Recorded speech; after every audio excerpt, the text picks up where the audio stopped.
The Me&Him podcast.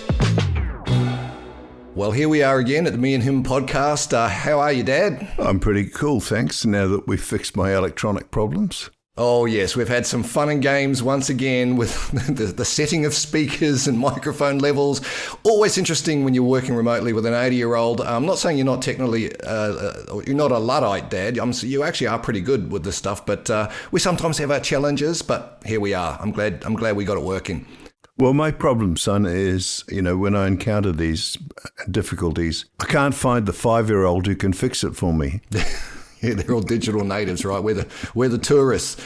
And I'd be remiss of me, because we've got him sitting here on our virtual studio, not to introduce and welcome my good friend, Kim. Hey, Kim, how you doing? Jason, very well, thanks. Hello, Matt. Great, good to be here. Nice to meet you, Kim. To be with you guys. I've heard some wonderful things about you. Yes, likewise. Look forward to having a chat with you today. This is good. Yeah, so we're at this really exciting point at the Me&Him podcast, and obviously, the whole impetus of this podcast is to have a father and son conversation, candid conversations around manhood and fatherhood and just relationships, and really opening up that conversation between us as father and son. But now we're at the exciting part at season 2 where we bring in guests, and so I've invited Kim along, and I thought it'd be. You haven't really met him before, Dad. I know that you've heard about him, and I've spoken about stuff that we've maybe done in the past. So I thought, what a great way to sort of introduce everything by introducing Kim to you right now. So let's do that. So let me give you the backstory here. Like, Kim, you and I met, I think it was 15 years ago or so. Roundabout, yeah, at Dale's seminar Blueprint. The beginning of that, before he even got it started, right? Yeah, like a business networking group that a whole bunch of us turned up to, that we're all interested in growing our businesses and learning new things and being around smart people, et cetera, et cetera. And do you mind if I tell that quick story about, because we sat in the conference and sat near each other and got to know each other a bit. And he was from Byron, and I love Byron. I'm like, oh, hey, I got to know this guy because Byron people are cool generally. But do you mind if I tell that story about the bar? Yeah. I mean, I'm not sure which one you mean, but probably that's the PG one. So I'll roll with that. Yeah. Well, Dad, you'll appreciate this. So we all finished this 2-day conference, and it was time for drinks, right? And everyone just piles out of the room and straight to the bar, and they got one beer on tap. It's Crown Lager on tap. So everyone's like, "Yep, Crownie for me, Crownie for me, Crownie for me," and so we're all sitting there just 4 deep at the bar, all of us hankering for a drink because we've been talking and yabbering away the last few days. And then Kim sort of comes up beside me, and the bartender turns to me, goes, "Yeah, what would you like?" And Kim says, "Oh, can I just get a warm water and a lemon juice with fresh lemon, please?" And I'm like, "Dude, do you want a Crown Lager?" He goes, No, I'm a bit dehydrated from spending the last couple of days in air conditioning. Just warm water, lemon, and some lemon." And I kind of look at him thinking, A, that's brave, and B, that's probably a really fucking good idea. Like, that's probably what I need to have instead of a beer right now. And I love the way that you knew what you needed. You had it. I don't know if you had a beer later. You probably did. But I was like, this guy doesn't care. He's just looking after himself. And it kind of reinforced the notion of that, you are in the healing space, and you were looking after yourself, bugger the rest of the peer pressure of everyone drinking Crown. So I don't know if you remember that. I remember that. Yeah, and I think you made a comment at the time, and you wwere pretty impressed that I didn't really give a shit about what. Sorry, I shouldn't say that word on the podcast. Oh, you can. Yes. About what other people think of you, right? So I think that's one of the keys from in my life, anyway, to feeling relaxed. Actually, is to not take too seriously about what other people think you should or shouldn't be doing. So. I love it. Yeah. I love it, Dad. So that's the kind of guy Kim is, and we've grown to know each other really well. I've spent time with him, Byron. I've gone on retreats with him, which you know about and we've spoken about. So I just want to introduce you to Kim. He's one of our early guests in this series and this new season, and we're going to have a fantastic conversation around some of the some of the insights and the perspective that Kim has on life. So, Dad, I don't know if you've got any questions now that you've had a quick intro. Well, the very first thing is that bar episode is about authenticity. Being yourself and being unafraid. It's just like someone who's given up the booze, who says, "I'll have a lemonade with ice, please." And with all this peer pressure in the modern world, it makes it more difficult to be authentic. And so you have to admire someone who is. Yeah, absolutely, Kim. The one thing I know about you is you well, I actually want you to explain a little bit about this too, the whole Ayurvedic thing, which I understand. Dad, you know about Ayurvedic medicine and things, don't you? I used to. I studied Eastern religions quite a lot in the 70s.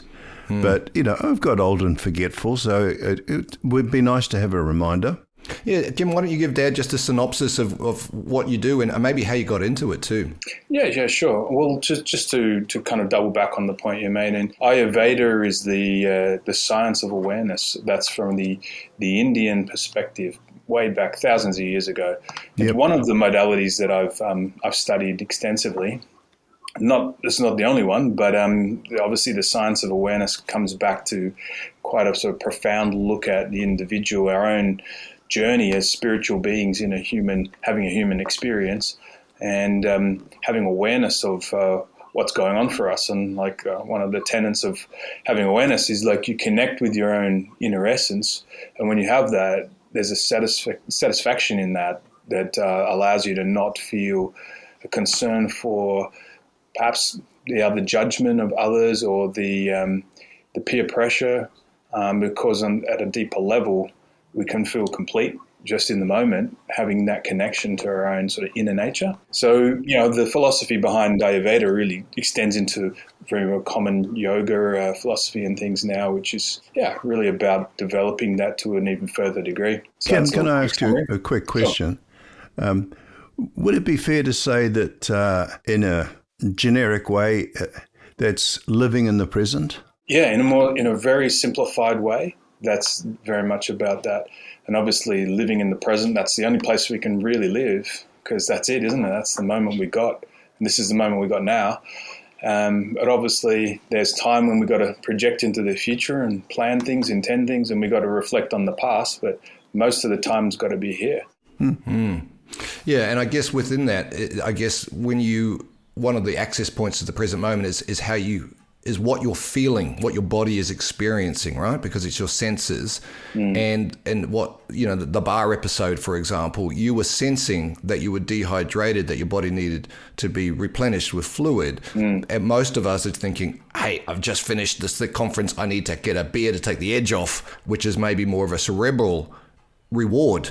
Yeah. Is that an yeah, example? Exactly. Mm-hmm. Like a big part of being aware is tuning in with all your different sensory being aspects. And what do I need right now? Big part of that is really just taking the moment to sort of go inward, and rather than just think this is what I need and override it with lead with the intellect, or lead with the intellect when it gets hijacked by some kind of egoic desire or something. That's in modern society, that's really the ultimate cause of all disease.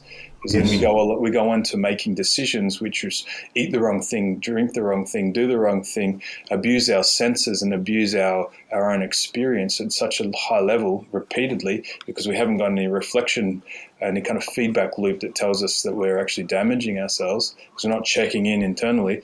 Then that just ultimately turns out 10 years later or 20 years later as a disease. Most of the lifestyle diseases we have are just basically, they start out as a mistake of the intellect, looking at something wrong and then just perpetuating it to create a destruction internally. Well, what you've been saying reminds me very much of Ram Dass's Be Here Now. Yeah, absolutely. And obviously he was a big student over there, and studied in India under the other gurus, or one guru anyway. And that's the teachings don't change, they're timeless.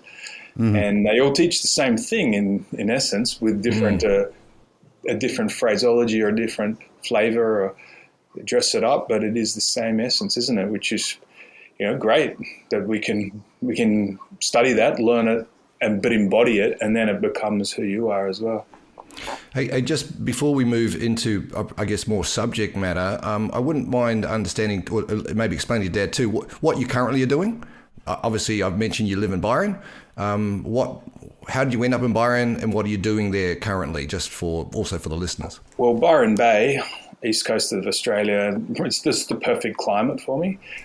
So that's why I live here, because I just choose to live the life I love. And It's a beautiful environment. If you've been here, if anyone's been here, I mean, it's good weather. I've got the surf still, which I like. I like to have the mountains nearby. I like to have the ocean. I like to have clean air and clean water around me, and be in a like-minded community where people are a little bit more awake in terms of, they're actually sort of thinking about world matters and so on at a deeper level, which is quite interesting to have.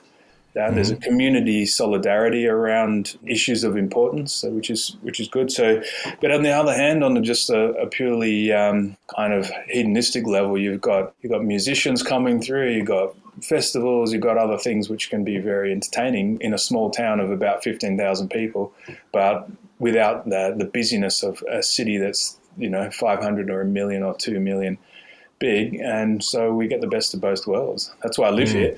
What I'm doing is I run retreats, and I have been running retreats for some years now. I have a private clinic and practice. I work with individuals, but in between that, I work on at a deeper level in a kind of holistic way, and largely working with leaders, influencers, founders, entrepreneurs who are wanting to get to the next level and take themselves not just into a level of success, but a level of understanding themselves to be the best version of themselves.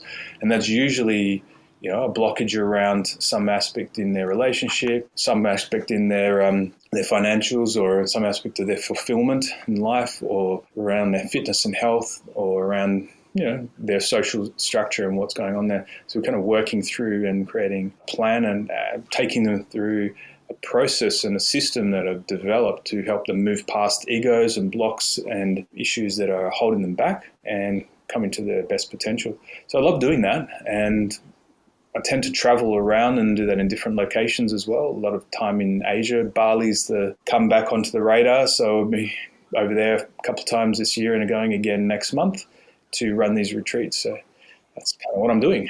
Cool. So I've done those, Dad, and you know that, and it's I imagine you've got some questions around that, or? Oh, yeah, I did a few retreats in the 70s. What I'm curious to know, Kim, is obviously you assist people of all kinds. Roughly, what would be the proportion breakdown between males and females?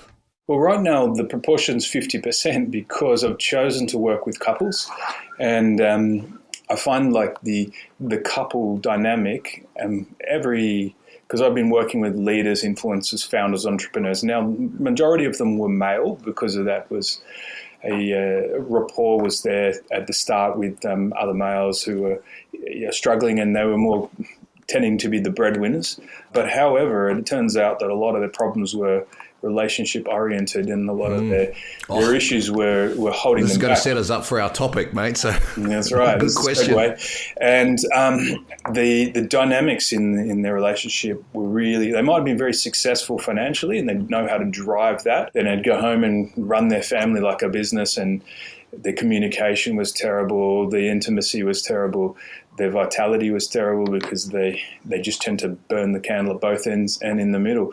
So working with the feminine aspect and basically getting them both to work on themselves actually was the key to really making a lot of leaps and bounds for most of these successful entrepreneurs. And they felt supported then. Their wife was on board. She wasn't neglected a lot of the time. That was obviously going to be an issue. Then people don't grow at the same rate. They grow apart. So now I work with couples 50-50, and I'm really very interested in this kind of alchemical bond that happens as a couple work on themselves and really take on board the idea that instead of being there having a relationship just for children's sake, or even just being there expecting the other to make you happy, you realize that they're the source of your growth. They're the mirror that's going to feed back to you the opportunity to see yourself and see where your shortcomings are. And if you can dive in at that level, you're actually going to be able to have a sort of paradigm shift around resisting a lot of the stuff that comes up, and the other person's going to feed you back the observations of the worst parts of you, but they're the parts that you got to own. They're the shadow parts that haven't been acknowledged yet. And if you and your partner are in a respectful dynamic together, then and it's done with love, then you can move through those things quickly. And then that is for the betterment of all, including the world and the gifts that these guys have got to give. Wow. I didn't actually know that, Dad. So that's news to me, because I've done a few retreats needing to rebalance myself and finding being at that burnout point. And Kim has done a whole bunch of different exercises and sometimes put me up in a place by myself near a river with very basic amenities just for the silence, and fed me vegetarian food and taught me how to do yoga or salute to the sun, and like the amount of benefit I've got. But I noticed you tailored it to me, and I'm a very much an overthinker. I have been over the years an overthinker. I've depleted myself. I've gained worth through work, and I run myself into the ground. Now, obviously, I've gone and done these retreats. I never did it with a partner, or even didn't consider that possibility. And when you said just then, if you don't grow together, you kind of grow apart. Yeah, that really strikes home. That you have that journey together, is really important, I would imagine. Absolutely, and we're at a bit of a strange time in history where the family structure is under immense strain, and there seems to be almost a social conditioning to drive the individualistic, egoic desires of the couple in different directions, which creates conflict. That makes, of course, the couple more amenable to influence from different outside forces that might want them to buy this or buy that, but they're not on the same page anymore. They're not working as a unit. They're not like an alchemical couple that move that energy together and work as a force. They work as two individuals, constant ego battling together, and basically the destruction of that kind of sacred connection is very rife in relationships nowadays. I don't know if you guys have observed that. Yes. Yeah. Very much.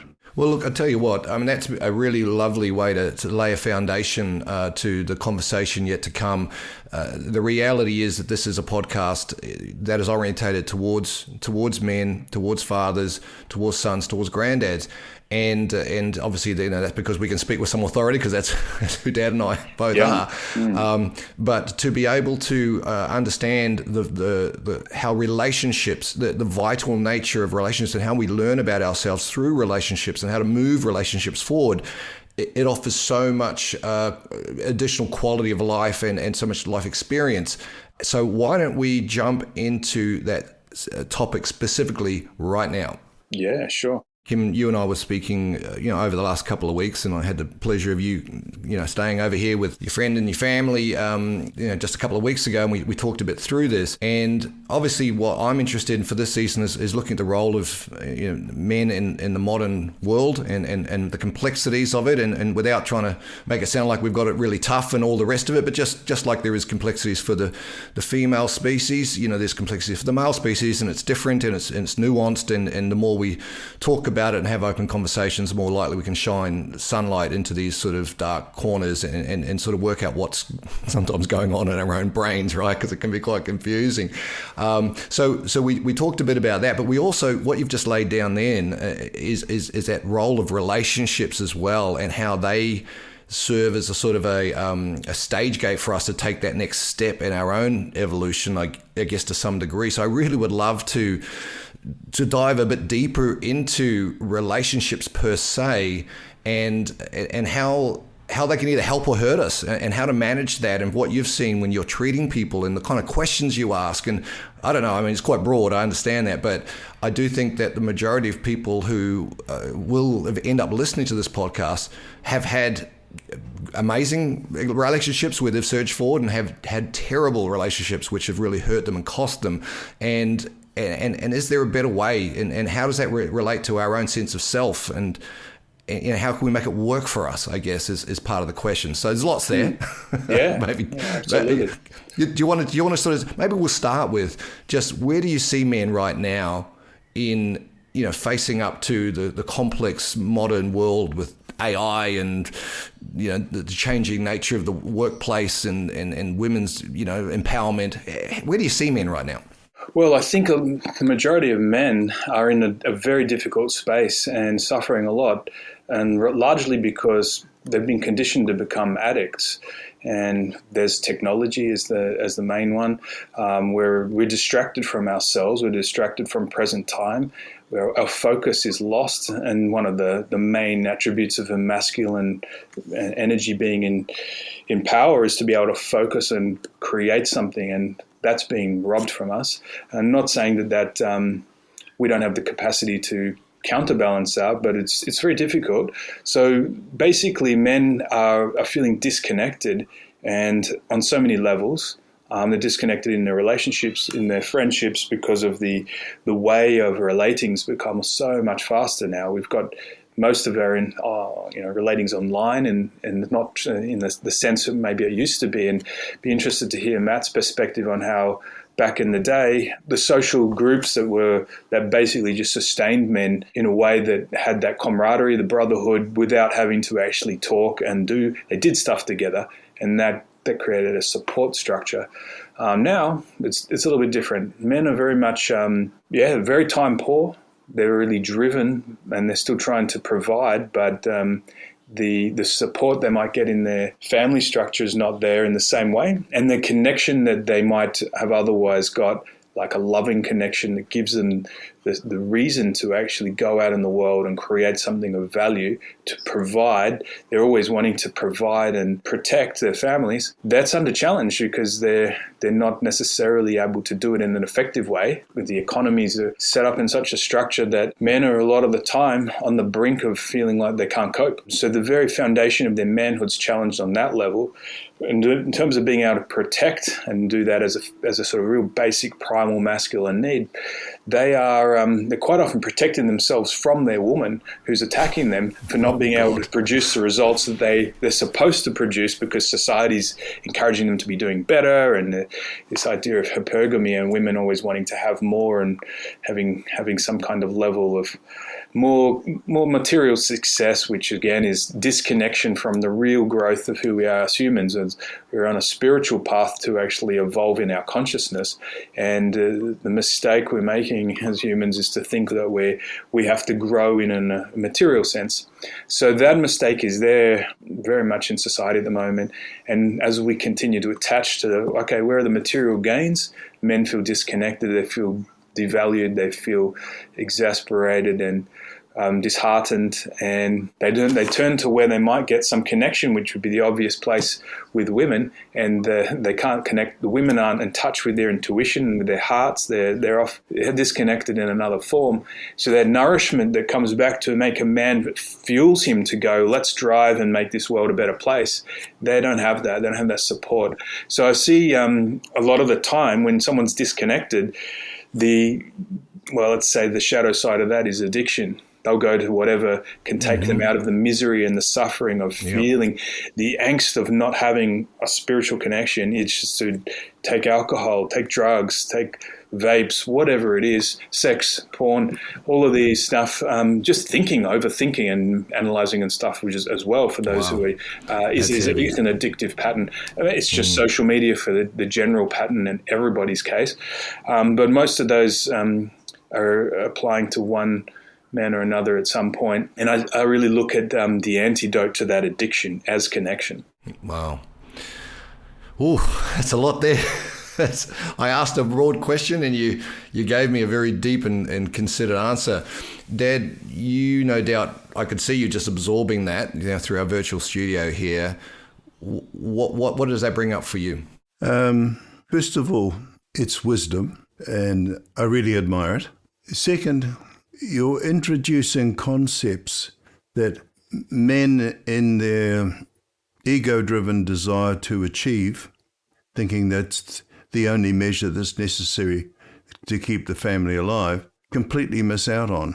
Women, being far more intuitive, are more likely to have a sense of grounding and earth, especially because in their female-to-female connections, they can share their emotional charges inside and learn to relax.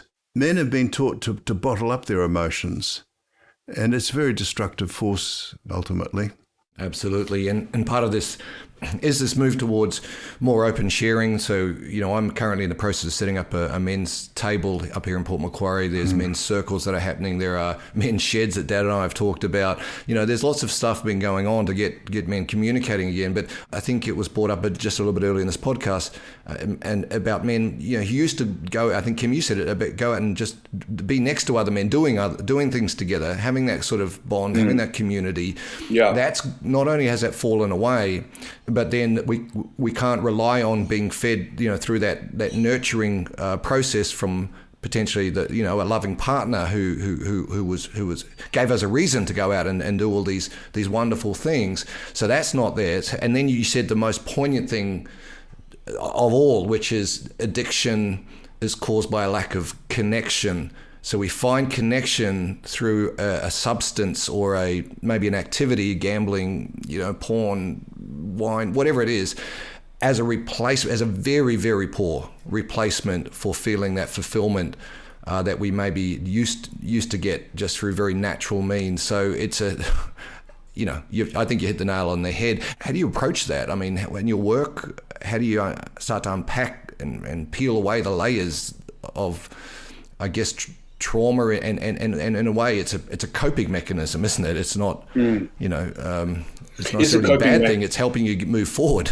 in a way. To interrupt you both, summing it up from my perspective is that men find connection through distraction, and distraction takes many of the forms that you have articulated, Kim. We don't look into ourselves to find out what's really going on. We look away and grab the other thing, believing falsely that it will help us and help us get through the thing that we're not actually looking at and resolving.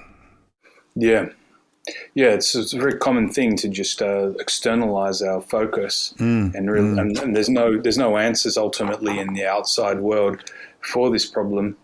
And then we look to our peer group, and they don't have the answers either. So this is an issue. I mean, there is obviously a movement for men to start looking after themselves and doing some kind of self-care.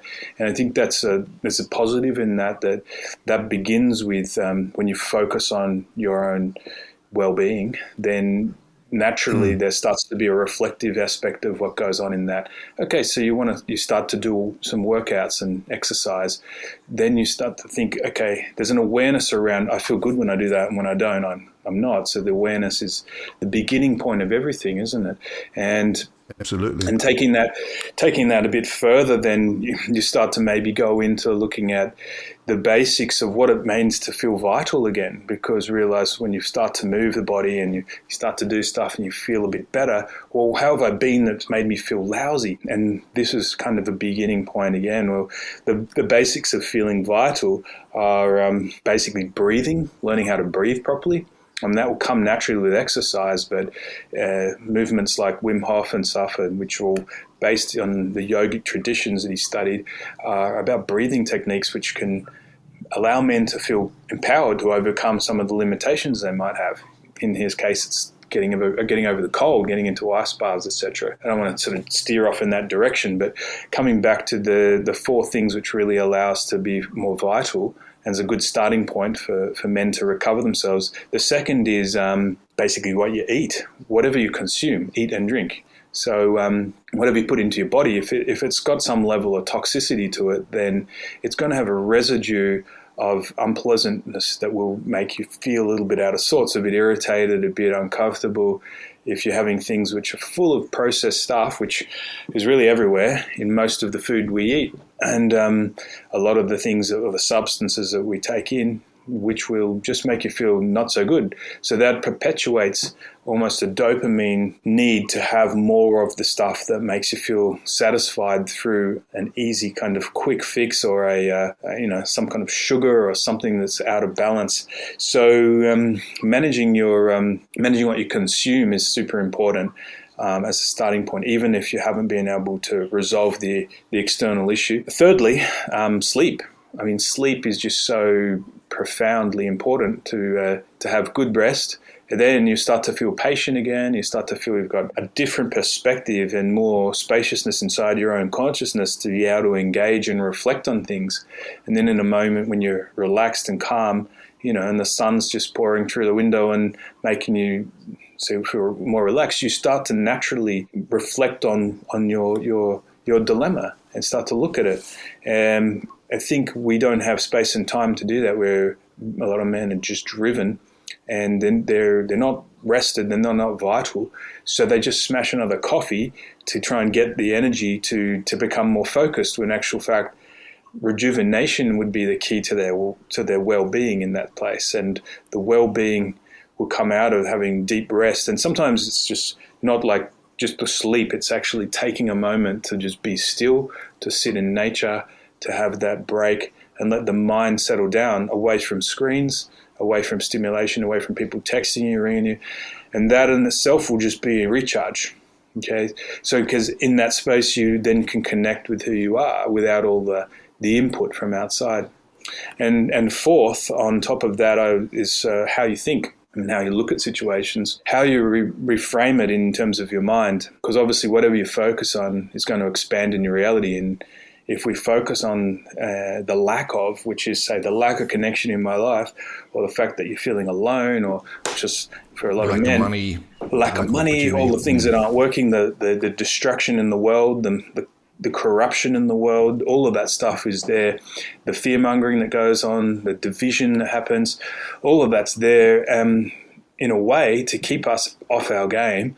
And if we focus on it, we'll get lost in it. So how we think about a situation really means coming back to reframing the stuff that's got the ego entangled and it's causing frustration, it's causing blockages, irritation, and reframing all that so it's in a positive. So that'll claim back a lot of energy that causes you to do destructive behaviors. Because when you're irritated and you're frustrated and you're in judgment and you're in fear, then you want to alleviate that sensation. It's an unbearable tension. So then you go towards stuff that'll just blow the mind and behaviors that will continue to do that. So an example of what I mean by reframing how you're looking at stuff there's a whole tradition, as you were talking about before, Matt, in the Buddhist process of inquiry and looking into how you manage your thinking and slowing that down, getting to a place of where's the truth in this. When you do that, I can go into it deeper, but I'm just touching on it now, right? Then you allow yourself to let go of the thinking. Just falls away. You don't have to actually let go of it. You see the truth of it, and it's no longer hanging on to you. It's no longer taking you in the wrong direction. So just to recap, there's those four things: breathing, eating, sleeping, and thinking. B.E.S.T, I say, as a little acronym to remember that. You want to be an acronym coming. The best version of yourself. Yes, yeah. There we go. Well then chosen. You start with the building that vitality back, and then the well-being comes. A sense of well-being will give you the right feelings to then pursue and make changes in the other areas. Then changing those relationships that are around you that are dysfunctional, being in the wrong environments that are fit your own oxygen mask, basically. Build your vitality back. Exactly, which will automatically start to address this addictive behavior, which will potentially also put you in a position for a better quality relationship because you care enough about yourself. You value yourself, therefore you become valuable to others. Exactly. I mean, it's an act of self-love without men having to say, I'm doing self-love. And I love the simplicity. They can keep it as I'm just being my best version. And in that sense, they can actually start to feel good. They're focusing on it. All the other stuff will just roll out from there. They'll stop wanting to be in environments that don't serve that commitment that they've just made to themselves. Because it's really hard to be in an environment and continue to look after yourself and not have, you're talking about the bar at one point. Okay, you can succumb to it because, let's say, our environment's always stronger than our willpower. If we put ourselves in the pub, at some point you're going to have a beer or you're going to have a drink, and that's just how it is. If you don't want to be sort of succumbing to that, then you just have to actually be somewhere else. But can I just on an aside here, because Kim and I, we've spent time in Byron recently, and I remember the first time we went out and we had dinner or whatever, and he goes, "Oh, do you feel like a red?" And I'm like, oh, he actually does drink. Like, I wasn't sure for a while, right? So he got us a glass of red wine, and Dad, you'll appreciate this story. So we had a couple of margaritas in the end one time, right? And he's like, yeah, you feel like a margarita? I'll have one with you. And I'm like, oh, maybe he's not as straight-laced, straight 180 as I thought, right? Yeah. So we ended up having a great time, and I always had a smile on my face, had a couple of margaritas, we had a good chat and everything. Anyway, the next day, I get up fairly early, you go down the beach, and Kim's, I don't know what he was up to. But when I finally caught up with him a few hours later, I said, oh, what have you been up to this morning? He goes, oh, well, because we had a few drinks last night with you, I spent the morning resetting myself and did, I did fasting, and I had this particular thing, and did some, more meditation and what have you. And I realized, Dad, that Kim was in the moment with me and was happy to have a few drinks with me and a laugh and be in the, have that experience. But then spent the morning rebalancing himself without even telling me. And I thought to myself, what a dear friend, someone who will enjoy that with me, and then do the work in the background to make sure he feels good in himself again.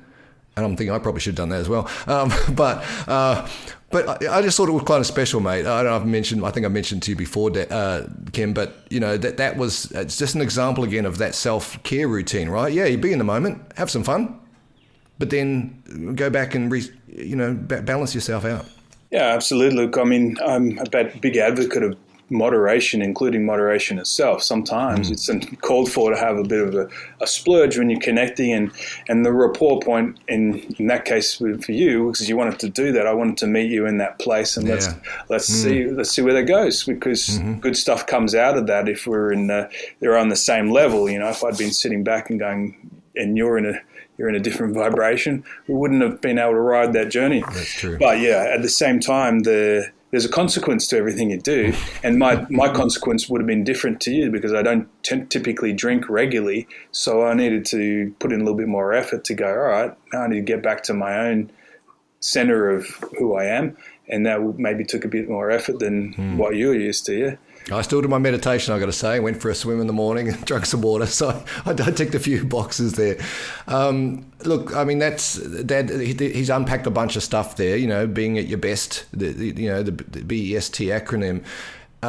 Obviously, you've broken all of those rules, and you're 80. So, well done. You go to bed at 1:30 in the morning after a few drinks, and I don't know how you sleep, I'm not sure, but just your take on it. It sounds true to me, what he's talking about. I agree wholeheartedly with what he's doing, and I respect that. I had my periods in the light where I would stop my behaviors and exercise and meditate in the mornings and meditate in the evenings, and some incredible things came out of that, because I found on the few occasions I made the effort to be a cleaner, less driven, more connected with everything person, that things crawled out of the woodwork which were completely unexpected. The universe, and I'll just use that term loosely, gave me things as a reward. And I had not conceived of these things. I was just doing it because doing it was the right and the healthy thing to do. It's amazing. And I guess that's, that is about that whole thing about, and it's taken me decades to be able to put stuff that I know into practice. What is the Stephen Covey says, to know and not to do is to not really know at all. So, I knew what I needed to do, but I didn't necessarily practice the daily meditation or the stretching or nowadays, I bring my lunch to work every day. I have tuna and fruit, and I make chicken wraps and everything. So, to some degree, I am following that principle. And to be honest, to your point, Dad, because I have invested in my own worth, and because I've built respect for myself and disciplined myself in a few areas, I've seen exactly what you're talking about fold into my life. In terms of the relationships with, my kids and work opportunities and, financial stability and relationships. But it all started with me. And I think cleaning up your own act. Cleaning up my own act. So I think we're basically agreeing with you, Kim. Yeah, totally. Yes, good. Except I haven't been as consistent as you, Kim. I've Dad, I've got to give you faltered props. more times than He's articulate. He's still got his marbles. He's 80, right? Doing pretty good. Respect, sir. Respect, because you've got a great network of friends as well. Which the other part of that, actually, just on that point, the other part of that is I've heard that one of the strongest predictors of longevity it comes down to your relationships and your network and your sense of belonging, which kind of relates to what you said, Kim, about connection, right? So I kind of think, Dad, a couple of those areas may have faltered a little bit over time, but the support structures you've got around you in terms of people who care for you, I just can't underestimate the power of that. That's because I care for them, son. Yeah. Yeah, it's a very simple equation. You get back what you give. The Beatles summed it up in the 60s. The more you give, the more you get. The Me&Him podcast. Son. Yes. That was absolutely fabulous. What a wonderful human being. And his techniques for assisting people are so simple. And they're grounded in thousands of years of him practicing, but people who've gone before, who've learned how to live in love. Well, look, I agree. That is that ancient wisdom, right? And he represents that. He's very grounded himself. In fact, I was thinking some years ago about the men in my life, because I was looking at my male friendship circle, and I was thinking, there's less than a handful of men that like friends of mine that I love. Like that I can honestly say, I love you, man. I love you, Kim. He's one of them. He's right up there. He's just such a beautiful human being. He's so interested in assisting and helping and healing. But he's irreverent. He's always got a wry smile, and he's willing to break the rules occasionally too, which I love. And he's beautifully articulate. I was very impressed with the way he spoke. That's right. And the fact that we start off talking about meeting at this bar at this conference, and he had a lemon, warm water with lemon juice or with a fresh lemon in it. And I remember looking at him thinking, oh, wow, this guy's unique. And in fact, he had, because for anyone before we have some shorts to this, he looks a bit like Jesus. He's got the beard and the longer hair and everything. No, he doesn't. Well, I don't know what the depictions are. I used to call him my pocket Jesus, right? Because, when I first met this guy, I'm like, this looks like the healer I need in my corner. I'm sure he's cut his hair since you first met him. Maybe. He had a robe on and everything. He was on this mound. But I love the bar story because, as I said to him, it was all about authenticity, being yourself, and not worrying about what other people thought about you. Right. Yeah. And look, he's been of such help to me over the years. I've seen him multiple times in a professional capacity, but I've also seen him, just hanging out as mates. And the conversations are just wild and deep and just so refreshing. So, look, it was so good to introduce him to you. I'm glad that you guys know each other now, and that you've been able to absorb some of his mindset and understand who this guy is. But we've got more to come. Yes, heaps. Yeah. So how about we'll pick up part 2 of that episode on next week, and he's going to go even deeper, Dad. Oh, I'm really looking forward to it, son. He unpacks it all. So, well, you have a fantastic day now. Always great spending some time with you, and it was good to have just another guest on the podcast. I think it's going places. Okay, same to you, son. I really appreciate what you're doing. No worries. See ya. Bye. The Me&Him podcast.